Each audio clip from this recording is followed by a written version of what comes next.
What's going on, everybody? Welcome in. Everyone. Thank you guys for hanging out with us tonight. We've got a couple people in here so far. Lewis, Shadow Rabbit, Clay Guy, Travel and Root Beer. You guys were the first ones in here, so thank you guys for hopping in and watching with us tonight. So we have with us for an interview tonight Pat Shand, who is a writer and content creator who has funded 18 Kickstarters and is the co-creator and writer of a lot of things, but one that got our attention and how we started knowing about Pat Shand was Destiny New York. And along with that, he has created Snap Flash Hustle, Afterglow, Spooky Girls, Prison Witch, Gangster Ass Barista, which that's just a fun title right there, Breathless Little Girl, Modern Dread, so many more. He's worked on comics such as Joss Whedon's Angel, Adventure Time, and Robin Hood. He's released 4 novels that are all original stories in the Marvel Universe: Guardians of the Galaxy, Space Riot, Iron Man, Mutually Assured Destruction, Avengers, The Serpent Society, and Thor, Crusade of the Forgotten, along with the oversized pop-up book, which I really need to find this now, Spider-Man Spideyography. Please welcome to the stream, Pat Shand. Well, hello. How's it going? Welcome. It's going great. How are you doing this evening? I'm happy to be here. In general, like life stuff, I'm pretty pissed off. I had an Instacart mishap just happened right now. Oh no. Yeah, I ordered sweet Italian sausage, and I'm not sure how much of my physique you guys can see, but I take that shit very seriously, you know. And they delivered sweet Italian chicken sausage with kale. So I'm just like, how dare they put kale on anything? I'm sorry, that is trash. Spinach is better. Unforgivable. Coming from a nutrition major, spinach is better for you. Spinach is good. Yeah, spinach, you know. I'll put in a little pan, cook up, but kale, get out of here, dude, you know? It's just bitter spinach. That's all it is. It is bitter, huh? Yeah. So, reason that we, found you was, of course, Destiny New York #1. We got a little late to the party of all of your books, but I'm happy that we found got this. A whole universe going on.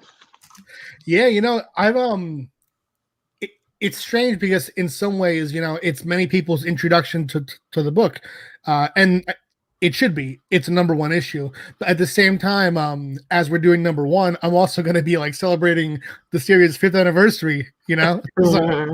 So yeah, it's just a new way to get the book out. Absolutely.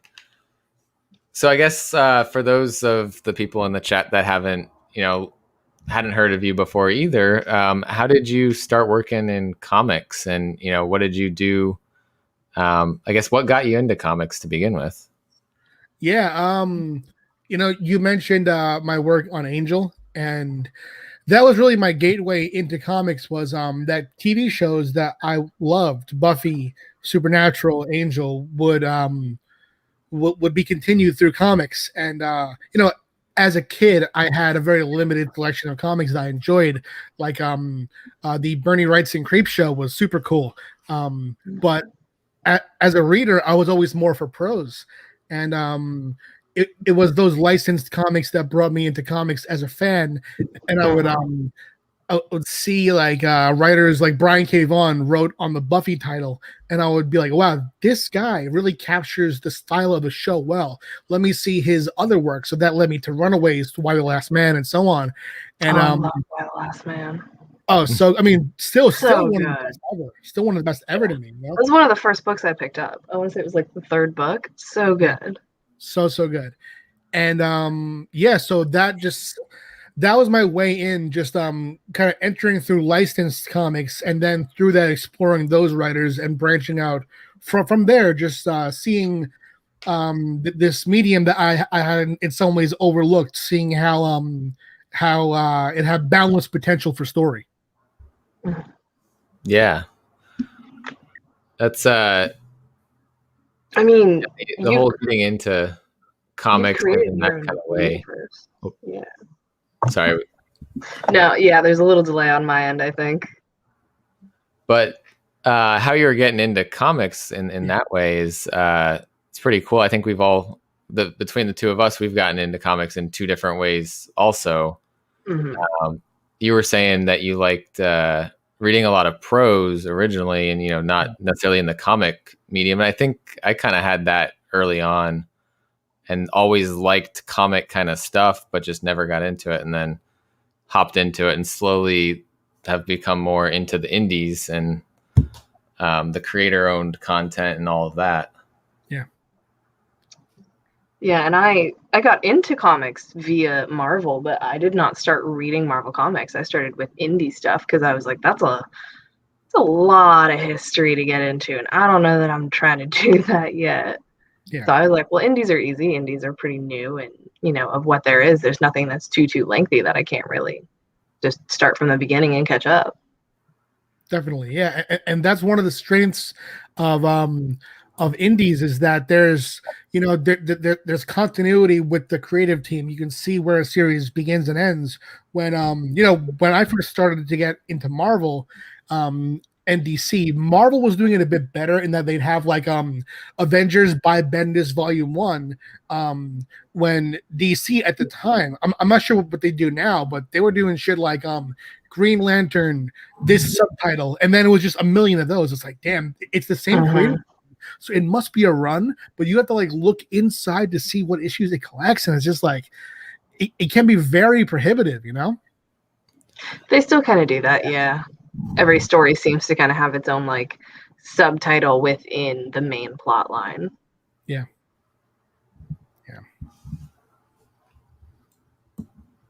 All right. So I guess let's give the readers a little bit of what is Destiny New York about, and I feel like that's kind of a could be two different things here with what is coming out now versus what is this whole world that you've built. Yeah, I'll keep it spoiler free, because I know that people who is a higher chance of a bump of people reading the single issues now than the trades, but it's about a woman named Logan.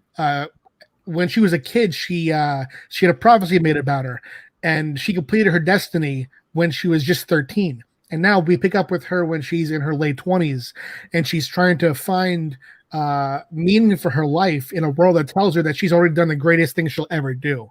And we explore that through this world where magic is sort of is accepted. It's a real part of everyday life, but it's a bit more mundane than you would see in a series like The Magicians or Harry Potter.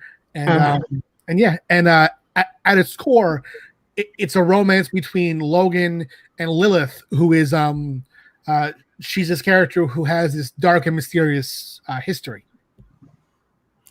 Yeah, and not to spoil, but there's something else that makes her history seem even darker. Yeah. I mean, that I'm down to talk about too, because that's already in issue 1. That's true. We're on to issue 2 now. Yeah, it's there's it's hard to say the way it plays out, but it's there's a lot more to her history too than what's on the page, and more than what we're alluding to. It's this the two of them are going to develop in many interesting ways as we go along. That's like, once I found out how big the world already was, I was even more excited about the title, because I knew that there was going to be that type of development of the characters, and a lot to look forward to with where the story could go. Yeah, we've got 4 trades of this world, and just like 4 trades alone of this. There's more minis and one-offs that we have, but it's true. That much content gets me really excited to like start getting into something. You know what? That's really good to hear, because there was a fear in that, because I went into it much the same way, but I wanted to write a letter to retailers to say, hey, listen, I know that there's an expectation when you announce an ongoing indie book that there's going to be delays, because it's it's not a corporation. It's a small team. But my intention was to be like, listen, we have like 30 issues banked, so there's nothing to worry about, you know. But Black Mask sort of felt like, and this is how I worried it would come off, is sort of like you go on a first date and like as the appetizer comes out, you're like, so what if we got married, you know? Because it's a huge commitment, the idea that, oh yeah, I like issue 1. Well, guess what? You can actually read 30 issues right now, you know? Nice. So are they gonna release everything, like everything single issue in the upcoming Kickstarter, or are they gonna do trades or their intention is to do every single issue. So Nice. right now we will remain ongoing. You know, it's going to continue its numbering. We'll do volume 1 as issues 1 through 5. We'll take a month break, do the trade, and come back in October with number 6. And there might be a special issue that we'll do just to incentivize people who already have the Kickstarter, you know. But number 6 will start volume 2, and then from volume 2 and on, we'll just keep going, you know, and we'll do it as, you know, an ongoing numbered series. And what's a little bit hard too, though, is that, you know, I wrote it very rebelliously in that there was very little care toward like numbering of pages in an issue, you know? yeah. So I mean, you've seen You wrote it the way you felt it should be written, not based on a given page count. There we go. Exactly. Mhm. And so I'm okay with that. As a reader and writer, me too, you know. But like now comes the like talking to Black Mask and be like, so issue 5, can it be as long as it is? You know, because it's long. It's long. How long is it? Is it more than 50 pages? No, it's not. Okay. Thankfully, it's not. Okay. Well, we're fine. Yeah. That's fine. Issue. Let's see. This each arc, right?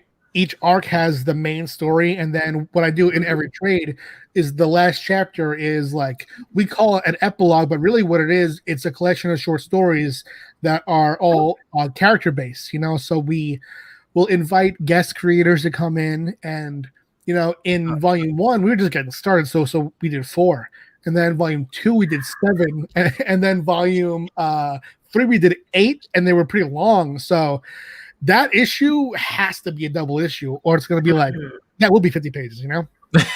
You could do like a holiday special. We could. Yeah, we sure could. I'm actually talking to them now about doing a Valentine's Day issue next year.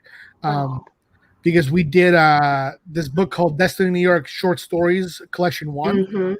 And that contains mostly things that I would release as web comics or things that I contributed to anthologies, and they were never conceived of as normal chapters. But my thought is that since we're doing single issues, we might as well, you know, pull some of those out and compile annuals, holiday issues, that kind of stuff. Yeah. Nice. Fun. I like that. Thanks. Yeah, a lot coming up that's going to come out from Black Mask then in this world that you can just keep working with, kind of rearranging the content to fit what they're trying to put out and keep moving forward with the universe. Do you have, so you guys have written 4, do you have intentions for more? Oh yeah 5 okay, cool. 5 goes on Kickstarter June 8th. Nice. Yeah, we have a full chapter drawn of that. You know, I used to write the full thing in advance, but now, you know, I'm just doing a lot, so I'm going to be delivering the scripts to him by chapter as he finishes. And it's going to be cool. And the intention too is to keep the spin-offs coming too, and just keep broadening the world. Because and I think that you'll see this more in the single issues in number 3, because largely the first 2 issues focus on Logan and Lilith.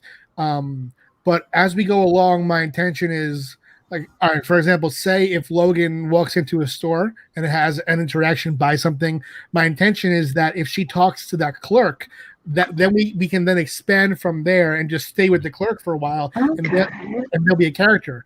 But so that's what we're doing in issue 3, for example, with Augustine. Like in issues 1 and 2, he's talking so much about, he references his husband, his home life, how he has a situation there. And then issue 3, I was writing it, and I was like, all right, well, now it's time to visit him. We've alluded it enough, and now we'll go home with Augustine and see what this is really all about. I like that. I have been wondering about him, so I am very glad that we're going to delve further into his kind of back. Yeah, he's the one that I love to write, because how I approach it is that, I don't come from a very plot driven, energy here. I come from more, I'm going to explore the characters, and then I'll bring it all together and have everything that I built pay off. But as I go along the way, I do want to feel free to explore character threads, Oh yeah, absolutely. It's very George R.R. Martin, the way he writes his books. Oh, sick. I mean, I read hopefully you finish more than him. Yeah. No red weddings either. I mean, I'm always down for at least one red wedding. I have I mean, I probably shouldn't say much, but there's there are times where the book does get very intense, and I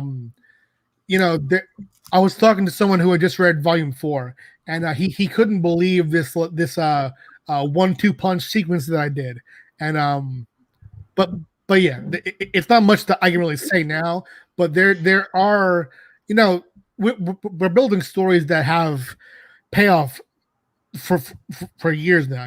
I started writing this, it came out on Kickstarter in 2016, but I started conceiving of it, I think, as far back as 2024, maybe even before 2014. So there's a lot that has changed shape over time, and that has I've been bolstered by the support on Kickstarter. That how different would you say it is now based on what you thought you were creating when you started with it? Oh, real different. Yeah. Real different, because this seems to be the general gist. There's stuff that was going to happen off screen, off page, that was going to be sort of like a story that represents what kids go through at that school, right? And I actually allude to that, and was setting that up in issue 1. And I'll say what I'm talking about. Actually, it's Joe talking about Joe Rowland's talking about his prophecy with this guy Tragnar. Okay, and that was going to be a storyline that plays off totally off page. Because Joe, his role to start with was that it's 2 things. Joe was, one, obviously a Harry Potter parody. Oh, absolutely. 2, he was representative of what the book is not. He was the character who we don't follow, who is the one you expect to see at the school, who we don't follow. But then, as we went along, my philosophy was, no, we follow everyone. So how do we bring that story into the main story and bring it to its logical close in a way that makes this different and makes it make sense and makes it comment on the original parody, while also making all the characters grounded and more human, Do we get a one shot of him? He's the focus of a few short stories, actually. Oh, nice. Okay. Yeah, this is so weird to even talk about, because it's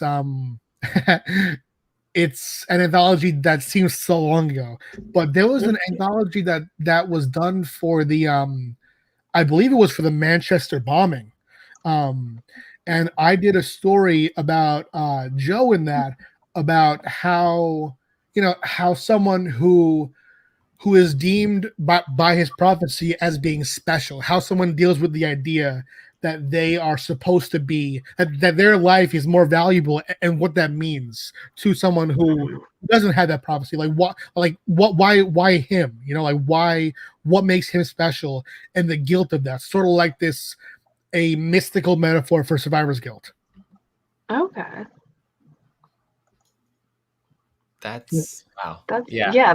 that's a very interesting way to go about that.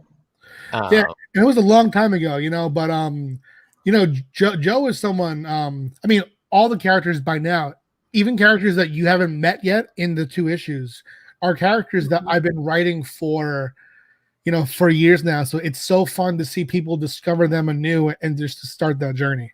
It was really cool to see your video and the videos that I've been watching that are, exploring the characters in this area, when I know that, that there's a long journey to come, and it's cool to see that journey being started anew.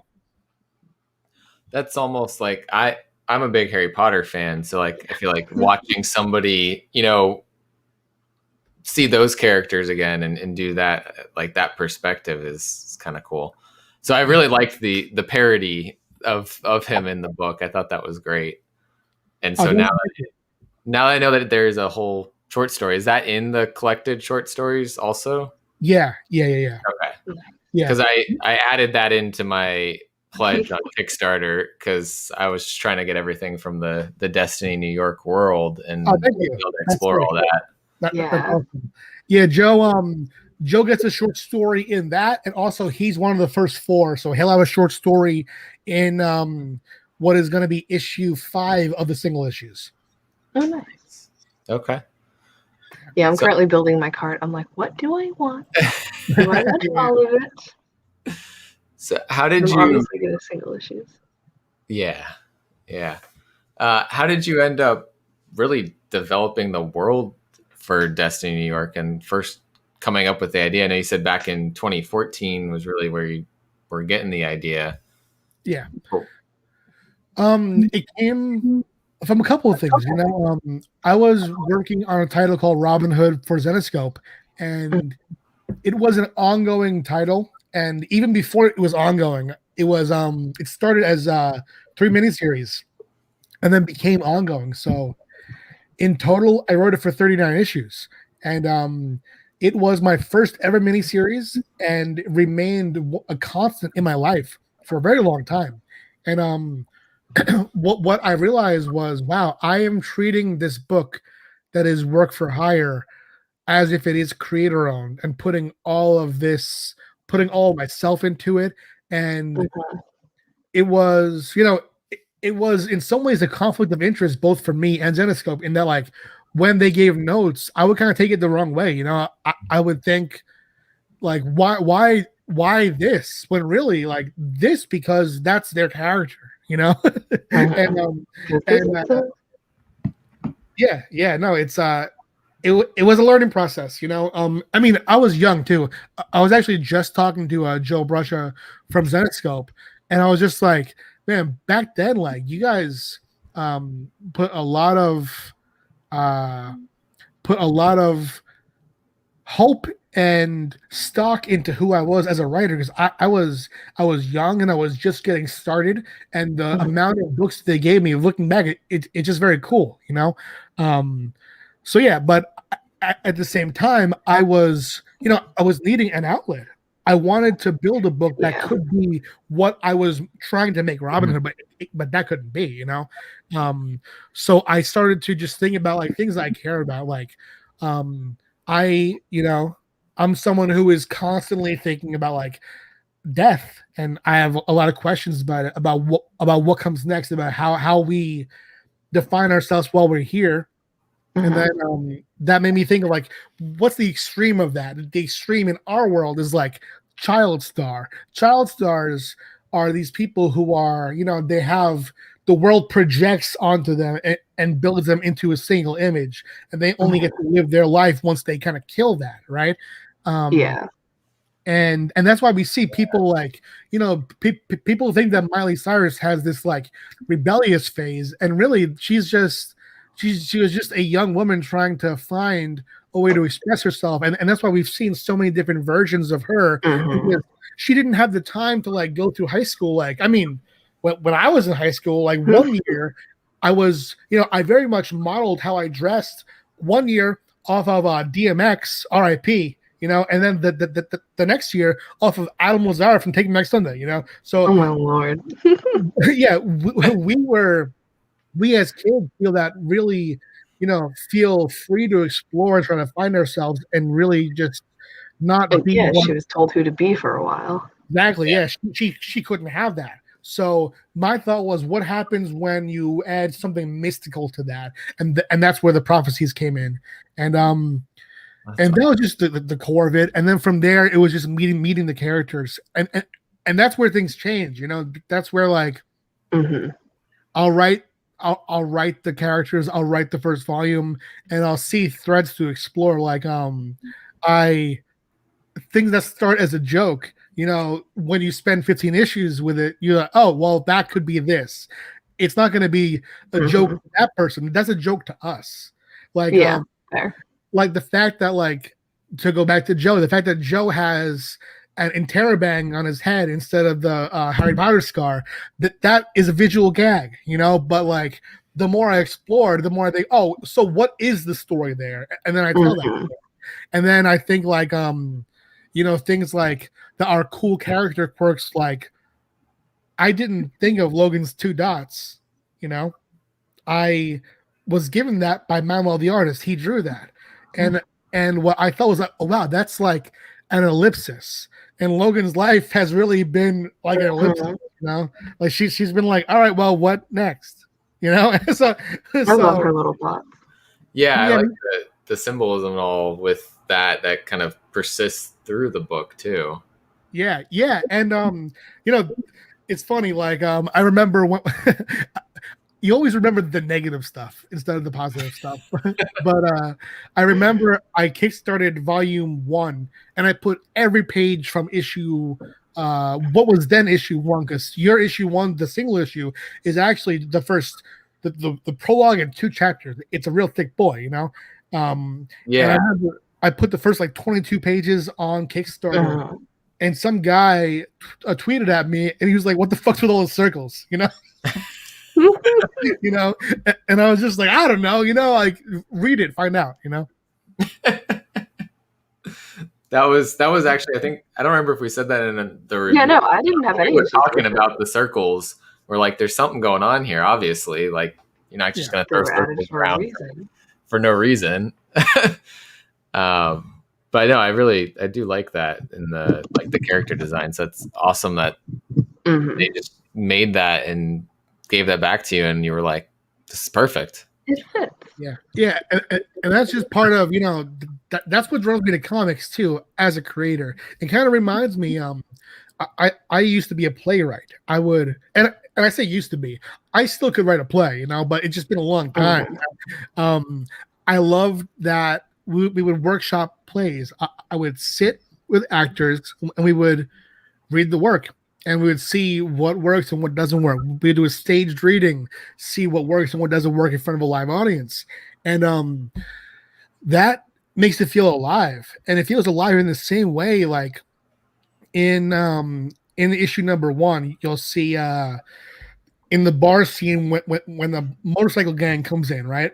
And you see one character who has the sunglasses on, and she is a bit character who doesn't speak. And then in the next issue, at the start of it, she's the character who wants to get direct deposit, so she doesn't have to go to the banks, And she's someone who I began to give more dialogue for, and I developed a speech pattern for her, and she becomes one of the series' main characters. She is the gangster barista. She leads her own team now. Yeah, and she was someone who Manuel drew in the background as just the character, and I just for some reason I saw, and I was like, her, Yep, that's awesome. Yeah, that's great. That's what's been so interesting. What you've been describing is that all of these background characters aren't just background characters; they are future stars of the story. Yeah, and that's like, I love the idea of the narrative becoming becoming about more than just what it started out as, that we could really focus on certain characters for certain issues. Like there are, how can I say this? There is in volume 3, which would end up being in the teens as far as the issues go. There's a stretch of 4 issues where you don't really see much of Logan. and then a stretch of 4 where you don't really see much of Lilith, and Okay. that'll carry on that way if it has to, like that's.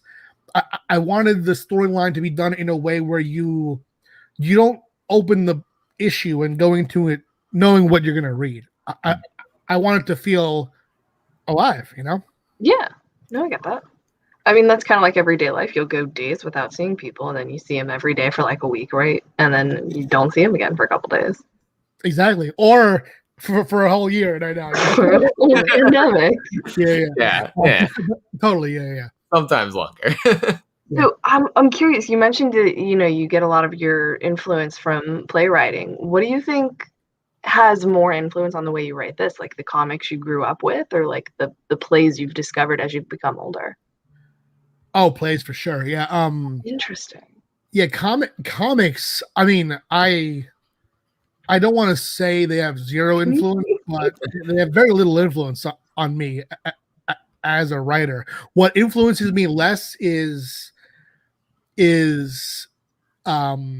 inspiration in comics, but things like this, like for example, who inspires me is Kieran Gillen, how he'll perform, that's I love his writing. I'm currently reading Wicked and Divine, and I'm like tearing through it. It's so good. It's terrific. He but yeah, he is what I'm not in some ways, though. He is a formulist, he really delves into form, and that inspires me to find new ways to approach story, not in the way of form, but in the way of just storytelling. Like what stands out to me less, I think I'm trying to say, is the medium and more just the storyteller. Like for example, what I'm watching right now, rewatching with my family, is the Sopranos, and just seeing how that show does the impossible in TV makes me not want to write a show like Sopranos, but makes me want to do the impossible in the context of what I'm doing. Like I always come back to this moment, and this moment is so good, but they have so many brilliant moments. It isn't even in the top 10, but it's magic. It's an episode where you see all the mob wives, and they're all talking about this one mobster, Big Pussy. He disappeared for a while, and his wife is talking to the others about the day that he came back, and she said that when she was upstairs and she heard the door open and knew it was him, she felt her heart sink, right? And in that episode, Tony and the others go to Italy, and at the end of the episode, Carmela, Tony's wife, is at home. As Tony comes home, and with no dialogue, you see Tony come in, and then Carmen's upstairs, and she just hears the door open, and she just sighs. And it's like that parallel there that was done wordlessly was just, it transcends the story, it transcends the medium, and that's what I want to do in Destiny New York. I want it to seemingly effortlessly make connection between characters by the way the scenes progress. Okay. I mean, Sopranos is amazing, so yeah, I'm all about. Yeah. No, it's good that actually it's good and interesting that like you're pulling you pull that kind of concept stuff, not like, oh, they talked about this in this show and I want to pull that idea. It's more about the form. It's about the content. Yeah, because the thing is, like, I feel that as far as being inspired by content, there was a time I think in most writers' lives where when you write, it is going to be more inspired by and even derivative of other stuff. Like, I mean, I remember as a kid, I wrote, it was like a 900-page book. I wrote a book called Wish Stones that was pretty much Dragon Ball Z with my friends. Nice. But like now when I reference things, like for example, the Prophecy School, it can bring to mind X-Men, it can bring to mind Hogwarts. I want to do it in a way though that as soon as you read it, you see how it's different. Like I want, like the commentary is there, but I want it to not feel inspired by it. I want it to feel like, oh, they are doing a new take on this idea and doing it in a way that is. I guess I would rather it speak to someone's experience in their actual school than their memory of a fictional school. Yeah, I like that. no, that's Yeah. because we walk into the school and it just looks like a regular school. Yeah, looks like a normal on school. the inside versus like you're not seeing Hogwarts, you're not seeing mutants and all that like you see in Xavier's school. So definitely I think does that pretty successfully and pulling that thought, but not being like, yep, this is just it's Hogwarts. Yeah, and with the school too, like there's less emphasis on this. I'm not sure how many times that we actually say it in the series, but my intention was always that the school, it's an all-rounded school. They have classes that are specifically made to coach certain prophecies. Like you'll see later on the character Cherry, who is the friend of Joe and Mary Beth. She has a specialty in necromancy, right? But the school also teaches algebra because, like, I mean, just imagine like the kids from Xavier School, the kids from Hogwarts, like they don't know how to do anything, It's like a gifted and talented program at school. Like you got to take your regular classes, but you also get these fun classes. Exactly. Magic. Exactly. So yeah, that's how that came about. I wanted it to, use something familiar to speak to something more universal. Okay. Awesome.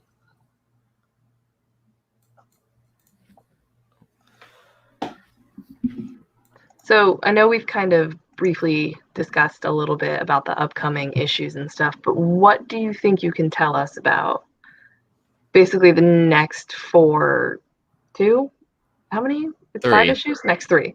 I can math. I can math.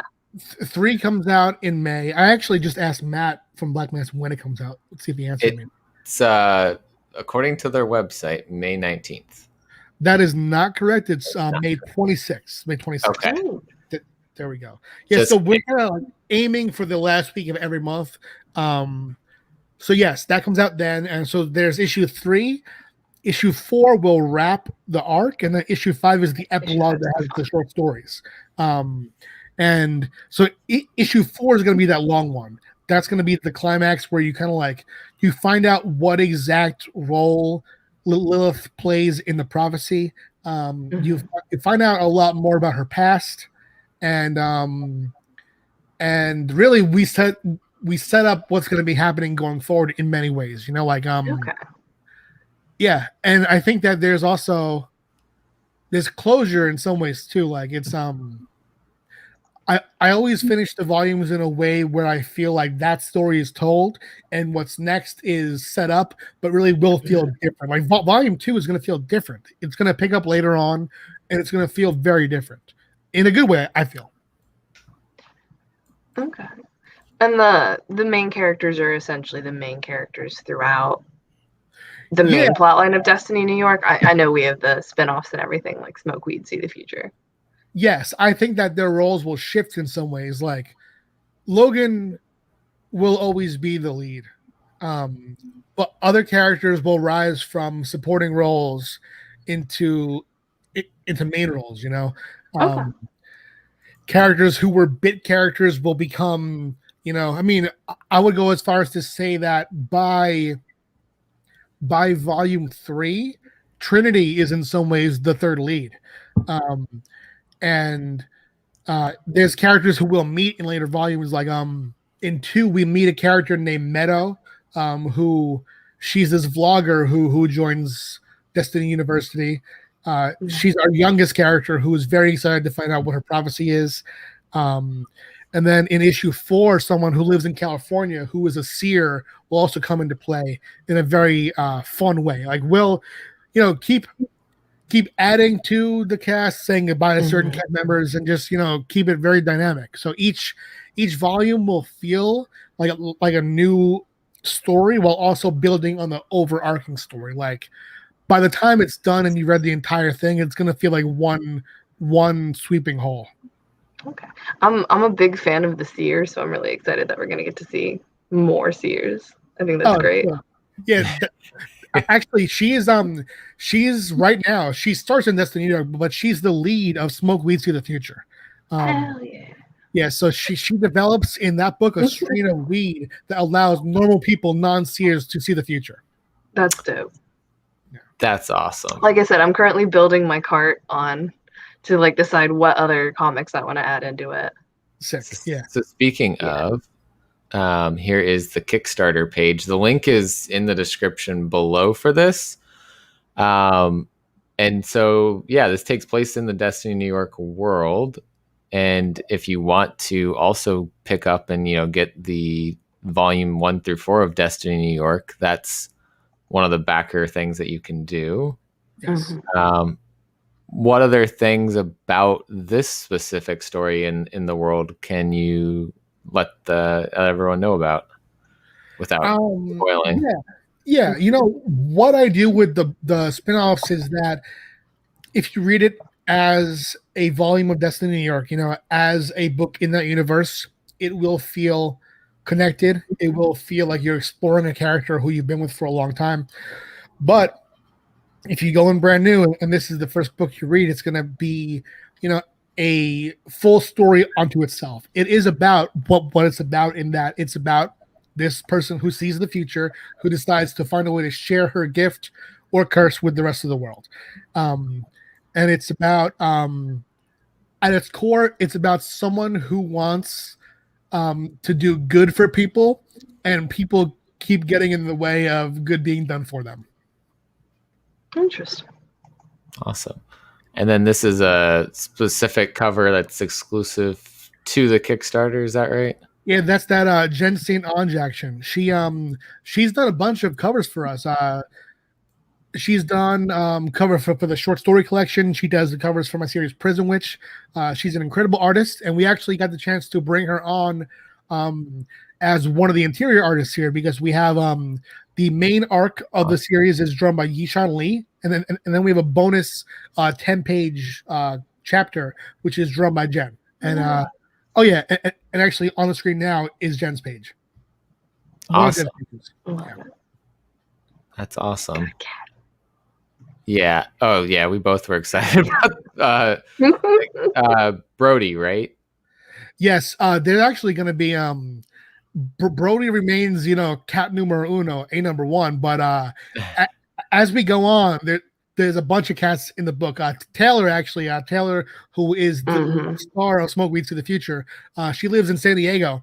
And she visits and takes care of this place, which is a real place called Cat Beach. It's this little jetty where a bunch of wild feral cats live. And it's in San Diego. It's real. And we have it in this book. Yeah. That's awesome. That's awesome. Yeah. After reading the first issue, and then I think it was on Twitter probably that I saw this pop up. I think you probably were tweeting about it, and I was like, "Oh, all right, need to get on this and join in on catching up on all of this. Still get the first issue, because I feel like that's gonna still read a little bit differently than reading it straight through the volumes." Oh yeah. It's they were written over the course of a long time, and I'd be excited to feel what someone would feel by reading the entire thing in one sitting. But man, it's I write from a place where I try to be impactful, and I think that if you read it in one sitting, you might have problems. It's pretty intense. Yeah, but worth it for the payoff. Yeah, I feel that it is, and I try to be funny too. Life in all its tragedy and beauty is funny. When some sad things are funny. We have always comedy is meant to comment on the things that we're uncomfortable with. So there is a lot of comedy in Destiny New York. So I try as as intense as it gets, I do try to keep it funny all the time, Yeah, there's definitely like the little moments of levity in the comics, and especially when it does get to those like heavier scenes, there tends to follow a more comical moment, like someone maybe falling down the stairs. Yeah. Falls down the stairs. Yeah. That I thought was really funny because he can see the future and see these destinies, but he trips over stairs. They're not blind, right? The Seers, are they blind? They're not blind. No, they. I didn't think so. Yeah, they can see through their eyes. It's just that they also, they're perceptive to the future in certain ways. Like, what you will see more about what they can and can't see as far as the future goes. But there's a scene in a short story about Taylor, actually, where Taylor goes on this whole bit about how one of the hardest things in her relationships growing up was that she would always see how it ends. As she would spend more time with someone, she'd be more perceptive to a vision about them, and then she would get a vision. And then she enters into a relationship with someone who she has, funny enough, she doesn't have that chemistry with. She doesn't have that psychic chemistry, so she can't see the future, which at first she loves, but then she gets kind of like scared about it. So she starts to try to get visions from other things. Like she'll try to get a vision from this person's cat, from this person's mother, to see if she's in their life, and yeah, the visions don't always come to these people, these seers, how they wanted to, Yeah, no, 100%. I really like that. That's a really creative way to go about that, I feel. Thank you. And you know what? We actually so far in issue 1 with Anthony, we see that he isn't able to tell Gia much about her vision, about his vision of her in the first half. When he tells her what it is, it's pretty much that she's gonna, she'll fell the greatest evil on the plane. That's the entire text of her prophecy. But he can't put a face to it until the end. And we'll see why in issue 4 at that moment he was able to. Interesting. I have a theory about it, but I'll ask you behind the stage because I don't want to spoil anything. Okay. But so with all the Kickstarter campaigns that you've done, and I saw earlier today you said you're on track for 25 by next year. Yeah. And so you said you're thinking about making a crowdfunding advice book. Yeah. I guess if there's anything that you could share from like that anybody in the audience that might be a creator, what would be like the single piece of advice that you'd share with them? All right. The single piece of advice is that, I said this before and people think it sounds harsh, but I'll explain why it's not. My advice is to ask fewer questions, because when I first set out, right, there's a bunch of things that I could have gone to successful crowdfunders and been like, so what rewards do I do? But what we have on Kickstarter is the beauty of these campaigns not disappearing. You can go on Kickstarter, sort it in comics by most funded, most backed, and see what those campaigns offered as rewards. And we have hundreds, thousands of campaigns that we could peruse and learn from. So it really is, in many ways, it's all there. And so much of what I say is that the research is the basic. That's what you do before you ask the questions. The questions that would tell me that someone's ready to crowdfund is if someone came to me and said, and not even in an offensive way, but said, your campaign for this book performed lower than your campaign previous. How did you learn from that lower performing campaign? Right. That's a question that shows me that you've already done the basics and that you're ready to dive in deep, because I really do think that if someone comes to me and asks like, should I do a level that has a sticker? That's a person who needs to look at more campaigns, because you can look at my campaigns personally and see how well my stickers have done or not, you know. So that'll be my answer, you know, that because dude, I hate research. It's as a writer, I hate it. As a business person, I hate it, but it must be done. Like, especially as a business person, like, I don't know why I'm holding this Pokemon coin, you know, I have no idea why. But yeah, it must be done. It's something that you can learn so much more from just seeing what has worked than asking me what has worked and asking other people what has worked. Because the truth is, what has worked is dynamic. Like, to put a pin on it, stickers. Sometimes stickers do great. Other campaigns, people don't give a fuck about stickers, you know? Like, it's just like, it's seeing what works and what doesn't for that specific book. You know, yeah, the content that you're making has to make sense for, like, you can just make it for no reason. It's true. And like, I think that it's always the merch that people struggle with. And I struggled in many ways too, to, you know, find my groove with merch and see what to do. Because the truth is that you do need more than just the book to make a campaign, because you have to make different tiers. You know, you need like a get everything tier. But yeah, that enamel pin that you guys have for the Smoke Weed See the Future, I'm like, that is the coolest pin ever. Oh, thank you so much. I mean, yeah, that's awesome. Yeah, that's we do put a lot into those, because those have proven that they work, you know. So we'll do those. But there was one time, and this is gonna sound so cruel, I don't mean it to be bad at all, but it's just the truth. I have my PO box. Yeah, no, I mean, it's messed up. I have my PO box, and that's where everyone's Kickstarter rewards come to me that I support. And every time I'll open the package there, there'll be like 5 free prints, and those will go in the garbage, because I don't want that, you know? Like, people don't want that kind of stuff. Like, yeah, to me, I'll do a level for art cards that'll have a postcard stock piece of artwork, knowing that if someone gets that for free, that is going to be in a landfill somewhere. But if I put that as one level that gets very low support, that'll add to a get everything level where the people who actually want that will then go buy it. Because the people who want the prints are going to want everything, because no one wants the prints. So if you are one of the few who wants that, you want everything, you know?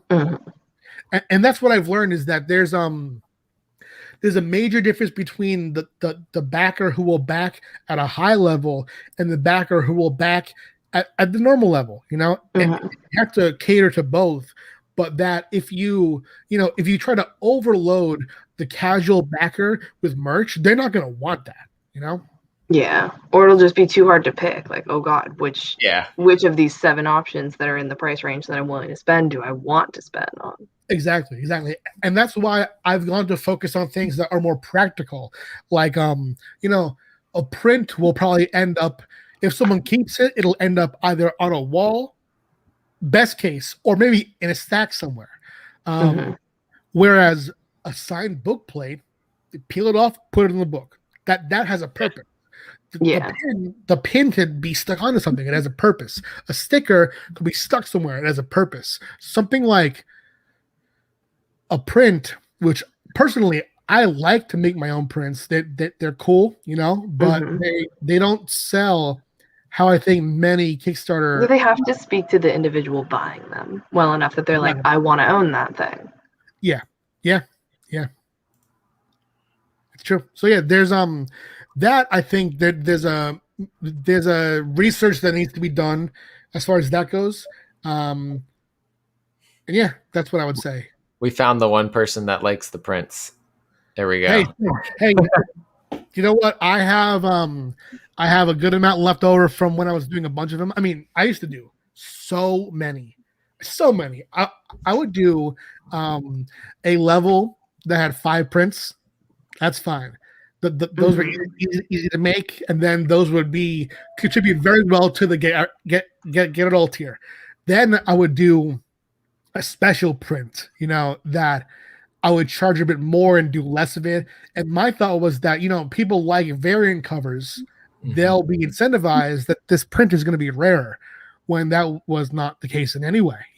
They just would rather want the larger amount of prints than one rare print, because the rarity comes from something that you're already collecting. Comics, you're a comic collector. You get a rare variant of a comic that goes in your comics collection. I collect Pokemon cards. I'll take a rare Pokemon card. But if you like print out a card for a Kickstarter I just now heard of and say, oh, this is rare, it's like, I don't care. It's like, it's not gonna really be the same. I get that. So I guess having done both of them, having put out the single issues and looking now into doing the actual physical trades through a company, what do you prefer? Like, what do you think is, I guess, not necessarily easier, but what fits your publishing style the best? I'd say this. My preferred way is just straight to the graphic novel, because I love the idea of someone reading that book and then that's a whole experience. I do think that's something, there are different reading styles. When I love a series and I would read it in single issues, what I would do is I would read issue 1. When issue 2 comes out, I read issue 1 again and then 2. When issue 3 comes out, I'll read issue 2, then 3. So I'm always fresher on it, But what I think is lost is that, for example, we live in a binge culture. It's serialized TV is hard to pull off. You have to be a show that has the cultural significance of Game of Thrones, of WandaVision, for it to really be a conversation piece these days. It's very difficult for an indie comic to release once a month at 20 pages and be remembered. The one that I can think does it without flaw is Saga. People will, I think, really, really stay and just like kind of like hang on Saga and reread it, know exactly what happens, and just be ready for the issues. But I think that that binge culture is where we are, and I do find that the graphic novels, that one figure experience is probably more fulfilling for me, just know someone's doing that. But at the same time, though, it has been very fun to revisit it in this way, because it's just different audiences. There are people who will support the Kickstarter who would never go to a comic shop, and people who are in the comic shop who would never go on Kickstarter.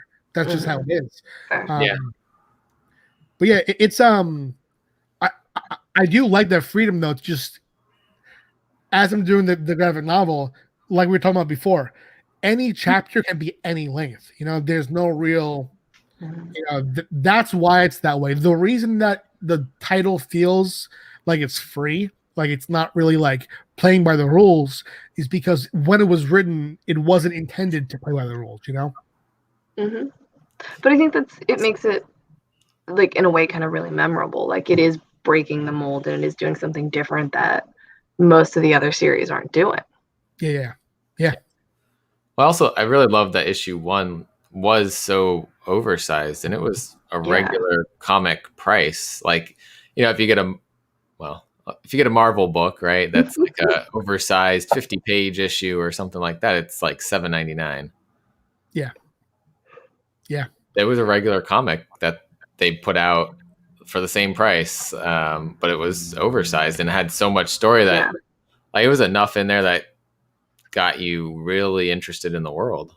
But I absolutely could have just kept reading had I had that more to read. We might have had that binge on volume 1. Yeah, I appreciate that. That's we had so many conversations about what issue 1 would be, because we could have done like, for example, in volume 1, chapter 1 ends before Anthony tells Gia about the vision.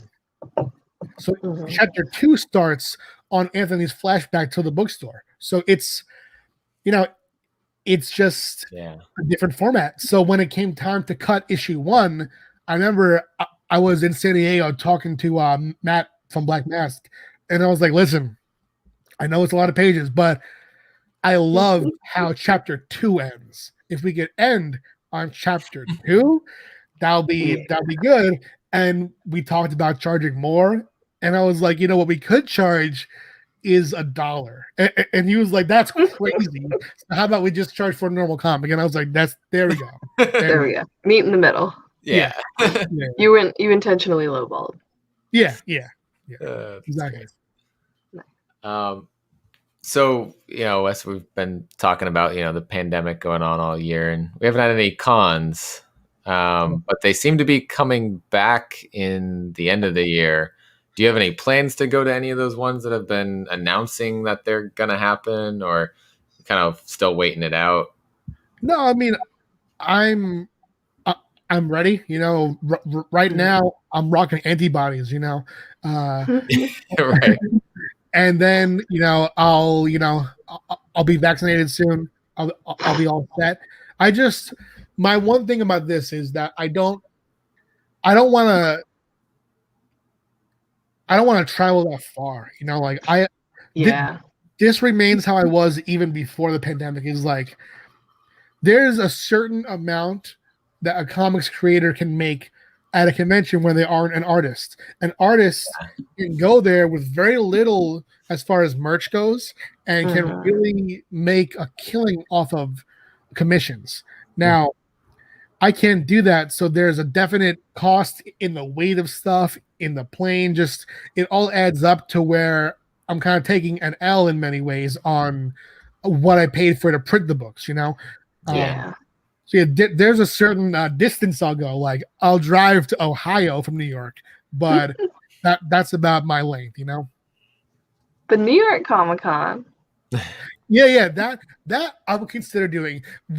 What's funny though? That place, that convention, I've seen it more like as a place to try to get work. Like I've historically used that con for meetings, just because it's such an annoying con to get into.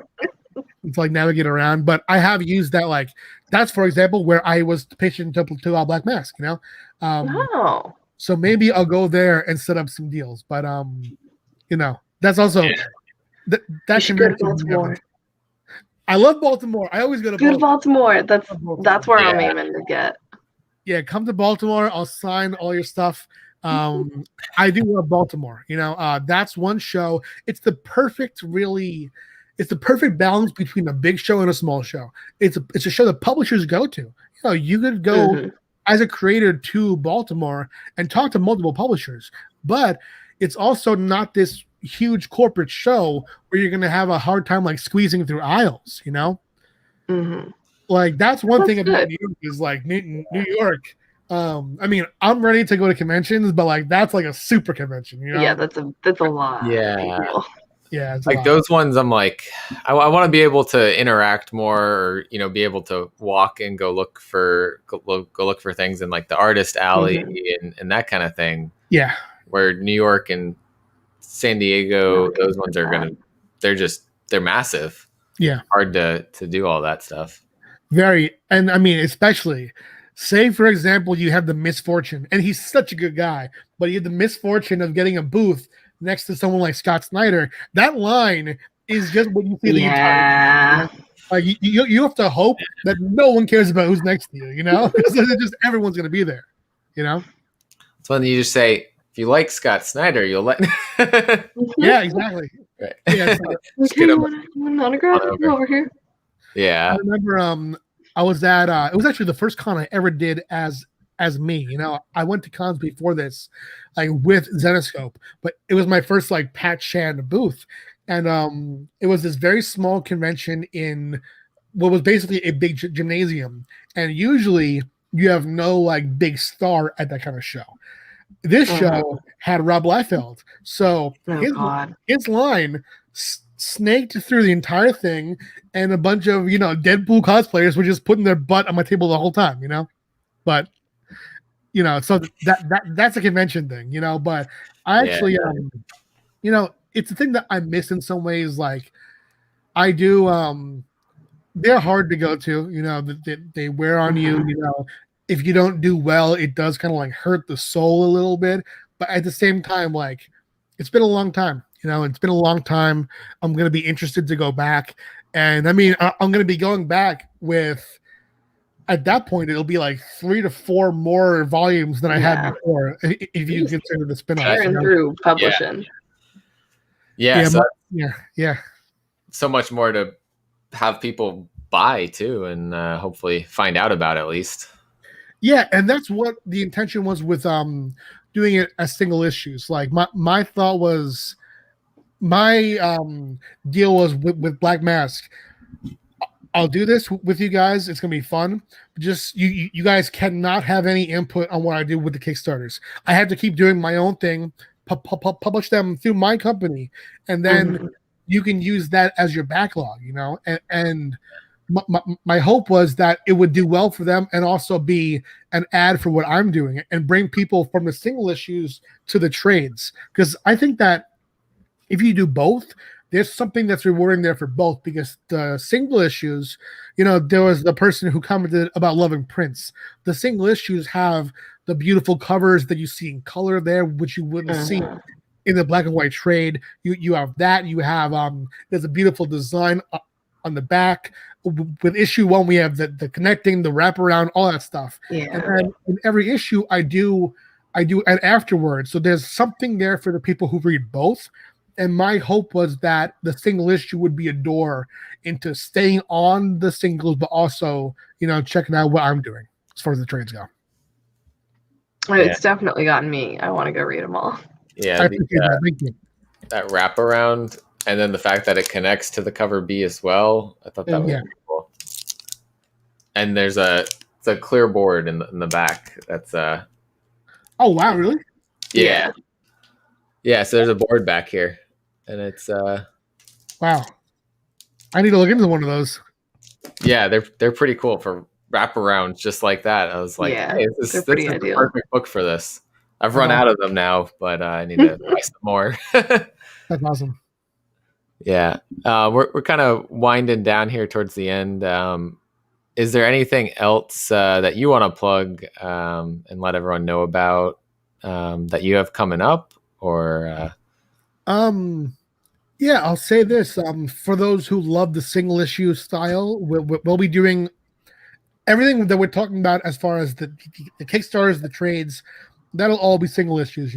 We'll do single issues of every Destiny New York volume, of Gangster Esperista, of We See the Future, all that.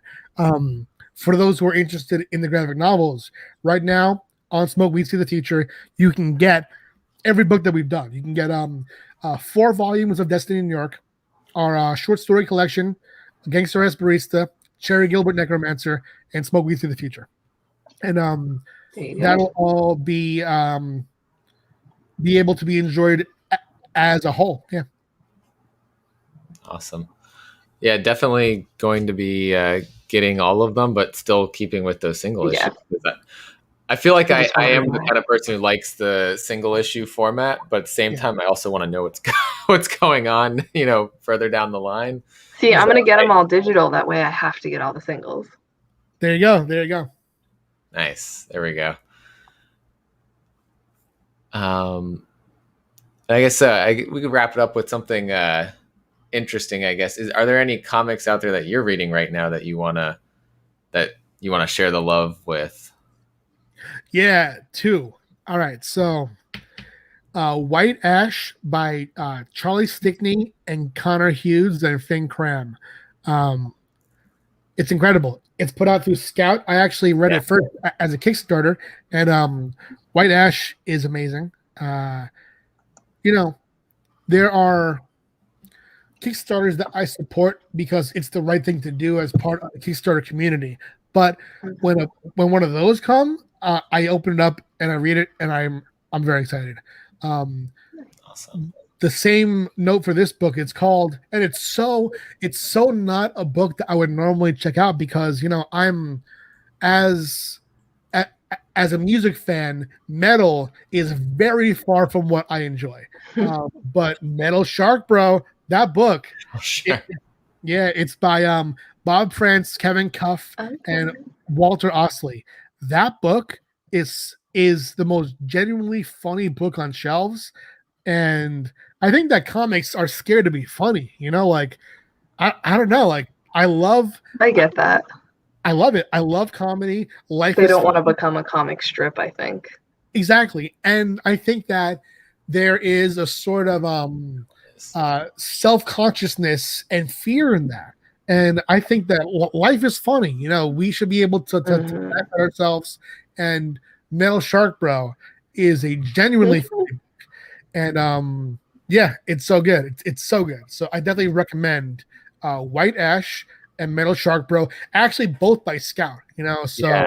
Oh, nice. Just looking at Metal Shark Bro, looks like you can at least get digital. If not, I think there's some of the physicals still available for it. Sick. Yeah. There you go. And those guys, they have a podcast too called Word Bros that I did and quite enjoyed.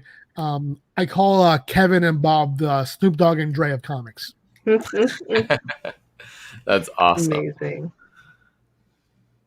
Any closing thoughts?